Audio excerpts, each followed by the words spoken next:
Ready చేసుకున్నానండి. మెత్తల curry ready చేయడానికి నేను ముందుగా కడాయి అయితే పెట్టేసేసుకొని ఆనియన్స్ వేస్తున్నాను. ఆనియన్స్ ప్లస్ ఒక 2 పచ్చిమిర్చి ప్లస్ ఒక రమ్మ కరివేపాకు వేసానండి. బాగా వేయించేసుకుంటున్నాను. నేను ఎండు చేపలు తీసుకున్నాను కదా, వీటిని శుభ్రంగా కడుక్కొని వస్తానండి. ఆనియన్ వేగుతూ ఉన్నప్పుడే పసుపు సాల్ట్ వేసుకున్నామండి. పసుపు వేస్తున్నాము ఒక స్పూను. నెక్స్ట్ వచ్చేసి సాల్ట్ అండి. సాల్ట్ కర్రీకి సరిపడా వేసుకోండి. చూసి మళ్ళీ కావాలంటే అడ్జస్ట్ చేసుకోండి. ఒకసారి ప్రాపర్గా కలిపేద్దాము. నెక్స్ట్ వచ్చేసి అల్లం వెల్లిపాయ పేస్ట్ అండి. అల్లం వెల్లిపాయ పేస్ట్ కూడా బాగా వేయించేసుకున్నాము. ఒక 2 మినిట్స్ వేగనిద్దాము. 2 మినిట్స్ అయిపోయిందండి. దొండకాయ వేస్తున్నాను. దొండకాయ కూడా ఒక 6-7 దాకా ఉంటాయి. దొండకాయలు సన్నగా కట్ చేసి వేసాను. దొండకాయని బాగా కలుపుకున్నామండి. దొండకాయ మంచిగా మనకు వేగాలి. చాలా టేస్టీగా ఉంటుందండి మెత్తాల కర్రీ. నేనైతే సంగటి కాంబినేషన్ రెడీ చేస్తున్నాను. వేగిపోతుందండి. వేగుతూ ఉన్నప్పుడే మనము కొంచెం మెత్తాలను కూడా వేసి వేయించేసుకున్నాము. మీరు నూనెలోనైనా మెత్తాలను వేయించుకోండి. నూనెలో వేయించుకోవడం వల్ల స్పెషల్గా టేస్ట్ ఉంటుంది అన్నమాట.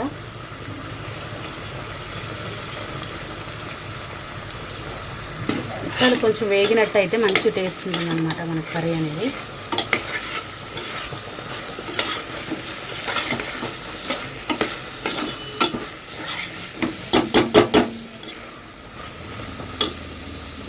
వేగాలి మనకు మంచిగా. నెక్స్ట్ వచ్చేసి మనము వంకాయలు వేసుకున్నామండి. ఇవైతే మనకు మెత్తాలు బాగా వేగేవి. ఇప్పుడు మనము వంకాయ వేసుకున్నాము. వంకాయ వేసుకోవడం వల్ల చాలా స్పెషల్ టేస్ట్ వస్తుందండి. ఖచ్చితంగా ట్రై చేయండి. వంకాయ బెండకాయ కాంబినేషన్లో మెత్తాల కర్రీ అనేది. ఇప్పుడు ఒకసారి ప్రాపర్ కలిపేసేసుకున్నాము.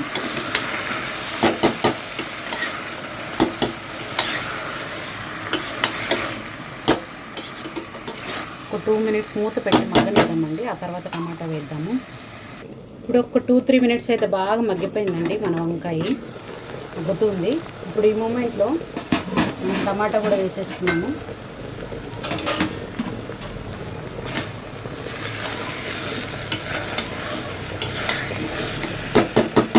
టమాటా వేసుకున్నామండి. టమాటా అయితే నేను 2 పెద్ద సైజు తీసుకున్నాను, సరిపోతుంది టమాటా.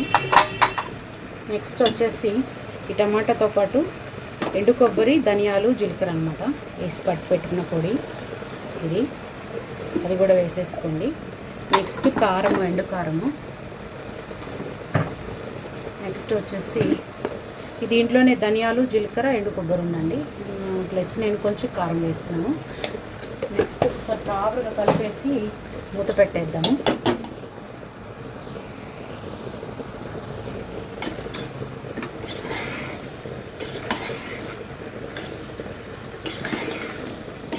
ఇప్పుడు నీళ్ళు వేయొద్దండి. మూత బాగా కలిపేసి మూత పెట్టేసి ఆ తర్వాత మనం నీళ్ళు వేసుకున్నాము. మూత అయితే పెట్టేస్తున్నాను, బాగా మగ్గనిద్దాము. ఆ తర్వాత మనము నీళ్ళు వేసుకున్నాము. ఒకసారి మూత తీసి చెక్ చేద్దామండి. మంచిగా విడవుతూ ఉందన్నమాట. కొంచెం మనము ఇప్పుడు ఒకసారి ప్రాపర్గా కలిపేసి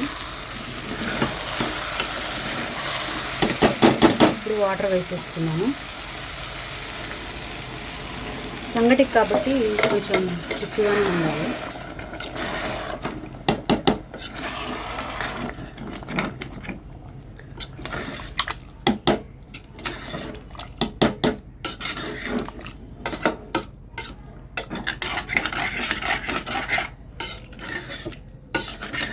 మీకు ఇష్టం ఉంటేనే ఎక్కువ వంకాయ వేసుకోండి, లేదంటే తక్కువగానే వేసుకోండి. లేదంటే దోసకాయ కూడా వేసుకోవచ్చు అండి వెజిటేబుల్స్లో, చాలా బాగుంటుంది. ఇప్పుడు ఒకసారి ప్రాపర్గా మనం ఉప్పు చెక్ చేద్దాము.